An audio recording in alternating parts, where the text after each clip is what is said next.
In this video, I'm just going to show you how to make a custom status on Discord. If this video does help you out today, then please consider liking the video and possibly subscribing to my channel. And without further ado, let's get straight into it. So I'll be showing you how to do this today on a PC, but the process is the same if you're using a platform like a mobile device. It's just that the button might be in a different place. But in order to do this, obviously the first thing you're going to want to do is open up Discord and log into your account. And to set up a custom status, it's very easy to do. All you want to do is come down to your profile picture, which is down here in the bottom left hand corner. And if you actually go and give that a click, you're going to get some options come up here.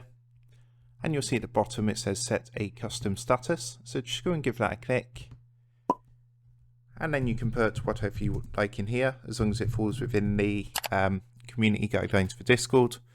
And after that, you can actually choose when to clear this status. So you can have that for like 4 hours, you can have it for 1 hour, or you can set it to don't clear, so you can just take it off when you're ready to. Also, you can set your actual status, whether you're online or not. And then once that's all done, just come down and click the save button down here in the corner. And you'll see straight away that's updated my status. You can see it up here, it says eating pizza. And with that being said, that ends the tutorial. So I hope that did help you out. As I say, if it did help you out today, then please leave a like and drop a comment below saying it helped you out. And I'll see you in the next one.